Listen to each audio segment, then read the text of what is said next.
وعلیکم السلام ورحمۃ اللہ۔ بالکل صحیح بات ہے بھائی، ہر نبی کی دعوت کے ساتھ یہ بات کہی گئی ہے، جہاں وہ توحید کی دعوت دیتے ہیں اور ساتھ ہی کہتے ہیں کہ دیکھو اس معاملے میں تم سے کسی اجر کا طالب نہیں ہوں، کسی اجرت کا طالب نہیں ہوں، مال نہیں مانگتا ہوں۔ ہر طرح کا لفظ استعمال کیا گیا ہے تاکہ یہ کوئی فریب کار اس انداز سے نہ کہیں بھائی وہ تو اجرت تو جائز ہے جی، لیکن اجر تو اللہ ہی دے گا نا جی، اجر تو ہر طرح کا لفظ استعمال کر کے اللہ تعالیٰ نے اس راستے کو بند کر دیا۔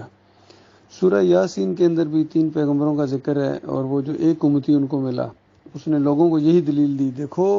پیغمبروں کے پیچھے چلو جو تم سے مال نہیں مانگتے ہیں، اجرت نہیں مانگتے ہیں، اور بالکل صحیح راستے کے اوپر ہیں۔ پھر دیکھیے نبی علیہ السلام نے پوری زندگی کبھی دین کے اوپر اجرت نہیں دی بلکہ منع کیا، اور ایک حدیث کے اندر تو آتا ہے کہ موزن اس کو رکھو جو اجرت نہ لے۔ پھر صحابہ اکرام کا دور آیا، ابو بکر صدیق، عمر بن خطاب، کہیں بھی کسی نماز پڑھانے والے کے لیے کوئی تنخواہ نہیں تھی، یا اذان دینے والے کے لیے، مؤذن کے لیے کوئی تنخواہ نہیں تھی۔ ان سے پوچھو بھائی بتاؤ بلال رضی اللہ عنہ کی کتنی تنخواہ تھی، عبداللہ بن ام مکتوم کی کتنی تنخواہ تھی، حالانکہ وہ نابینا بھی تھے، ابو معذورہ رضی اللہ عنہ جو یہاں مسجد الحرام کے مؤذن تھے، ان کی کتنی تنخواہ تھی، تو کوئی نہیں بتا سکیں گے۔ پھر الزامات لگاتے ہیں کبھی، اور یعنی یا تو جھوٹی باتیں کرتے ہیں یا صحیح بات کا غلط مطلب لیتے ہیں۔ مثال کے طور پر کہتے ہیں دیکھو جی ابو بکر صدیق نے وہ نہیں ان کی طے ہو گئی تھی جی جو بھی ماہانہ، اور عمر رضی اللہ تعالیٰ نے نہیں، عثمان رضی اللہ تعالیٰ انہوں نے بھی دیکھو اذان دینے والوں کی تنخواہ مقرر کر دی تھی۔ تو یہ دیکھو ایک الزام لگا رہے ہیں امیر المومنین کے اوپر کہ انہوں نے تنخواہ مقرر کی، حالانکہ وہ وظیفہ تھا، عورتوں کا بھی تھا، بچوں کا بھی تھا، وہ کوئی اذان دینے کا یا نماز پڑھانے کا نہیں تھا، اور جب ختم ہوا تو سب کا ختم ہوا بعد میں۔ اسی طرح ابو بکر صدیق کو جو اگر دی جاتی تھی تو وہ حکومت کا نظام چلانے کے لیے کیوں، اور دیکھیے جیسے وہ خلیفہ بنے دوسرے دن انہوں نے اپنا وہ کپڑے کی چیزیں لی اور باہر نکلے بیچنے کے لیے، تو آگے سے عمر بن خطاب ملے،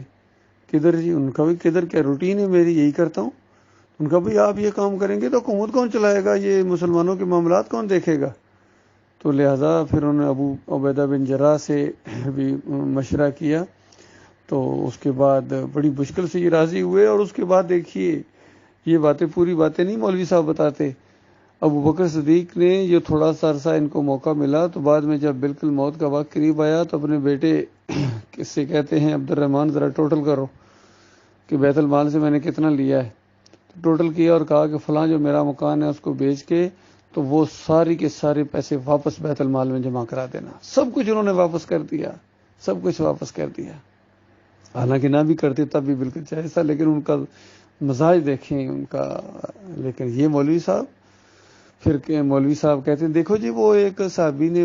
دم نہیں کیا تھا تو بکریاں دی تھی، بتاؤ تم یہ دم کر کے بکریاں لے رہے ہو؟ وہاں تو کافر مشرک سردار تھا جس نے ضیافت سے انکار کر دیا تھا، اور اللہ تعالیٰ نے یہ انداز اختیار کیا، اس کافر مشرک کو بچھو سے ڈسوایا، اور پھر دعوت بھی اس نے سنی اور بکریاں بھی دی، کھانا بھی دیا۔ تو یہ ایک خاص واقعہ ہے۔ ہاں تمہارے ساتھ اگر کبھی اس طرح کا معاملہ پیش آ جائے تو بالکل اس وقت لے لینا، لیکن یہ مسلمانوں سے پیسے لینا جن کو تم مسلمان بھی کہتے ہو، اور پھر اذان دینے کے پیسے لیتے ہو اور نماز پڑھانے کے پیسے لیتے ہو، یہ خالص ان کی دکانداری ہے، اللہ ان کے فریب سے، اور یہ سارے اس میں ملوث ہیں۔ یقین کیجیے بریلویوں کے مولوی ہوں، دیوبندیوں کے ہوں، اہل حدیثوں کے ہوں، سلفیوں کے ہوں، حنبلیوں کے ہوں، یہ جو پاکستان میں اشاعت و توحید و سنت، ان کا یہی مسئلہ اصل میں، یہ ان کا پیٹ ان کو لے ڈوبا ہے، ورنہ یہ توحید کی دعوت پہلے لے کے اٹھے تھے، ان کے بڑے جو تھے غلام اللہ بھی اور یہ سارے، لیکن جب پیٹ کے اوپر چوٹ پڑی تو اس کے بعد سارا اینڈ ان کا ختم ہو گیا، اور پھر یہ دنیا کی طرف جھک پڑے۔ تو ایسوں کی مثال سورہ اعراف کے اندر بھی دی گئی ہے، بڑی زبردست مثال دی ہے اللہ تعالیٰ نے، کہ جو عالم دین ہو اور اللہ تعالیٰ اس کو اپنی آیات کا علم دے اور پھر وہ دنیا کی طرف جھک پڑے، فرمایا ان کی مثال کتے کی ہے، دتکارو تو زبان لٹکائے، نہ دتکارو تب زبان لٹکائے، ہر وقت ان کی زبان لٹکی رہتی ہے مال کی طرف، دنیا کی طرف، اور انہوں نے صبر نہیں کیا ہے۔ اور سورہ جمعہ کے اندر بتایا کہ یہ وہ گدھے ہیں جن کے اوپر کتابیں لدی ہوئی ہیں، ان گدھوں کے اوپر جب یہ ایک جگہ سے دوسری جگہ شفٹ کرتے ہیں تو ان کا سامان بڑے بڑے ٹرکوں میں جاتا ہے، یعنی سامان سے میری مراد یہ کتابیں، اور روب ڈالتے ہیں علاقے کے اوپر کہ حضرت صاحب تشریف لے آئے ہیں جی اس علاقے کے اندر، انہوں نے عزت بخشی ہے، پوری لائبریری ساتھ لے کے آئے ہیں، اور حضرت صاحب جو کفر و شرک کو جواز بخشتے ہیں، سجدہ تعظیمی ثابت کرتے ہیں محمد حنیف کی طرح اور یہ منور سلطان کی طرح. تو یہ کتابوں کا روب نہ دو ہمیں، ہم تو ایمان سے متاثر ہوتے ہیں بھائی. سارے اس کے اندر ملوث ہو گئے، بریلوی، دیوبندی، اہل حدیث، سلفی اور یہ حنیفی، یہ سب ٹولہ اس کے اندر دنیا کی طرف جھک پڑے بے ایمان. انہوں نے صبر نہیں کیا، اللہ تعالیٰ نے بڑا ان کے لیے انعام تیار کر کے رکھا ہوا تھا. اگر یہ صبر کرتے، توحید کے اوپر قائم رہتے، توحید کو بیان کرتے، توحید کی خاطر ماریں کھاتے، جیلوں میں جاتے، تو ان کا بڑا درجہ تھا ان کا ایمان اگر ان کا صحیح ہوتا. جس طرح ہمارے ملک کے اندر یہ سیلابوں کا دور رہا ہے، مکان گر رہے ہیں، سب کچھ ہو رہے ہیں، تو اگر یہ مومن ہوتے تو مرنے کے ساتھ ہی شہید کا درجہ ان کو ملتا، یقین کیجئے، اور جنت اس میں اسی وقت چلے جاتے، جنت کی نہروں پر، بڑے بڑے محلات کے اوپر. یہاں جھگیوں کے اندر رہتے تھے، وہاں جا کے ایسے ایسے جنت کے محلات کے اندر ان کو اللہ تعالیٰ عرش الہی اپنے عرش کے نیچے ان کو سونے کے محلات میں رکھتا. اگر ایمان ان کا صحیح ہوتا،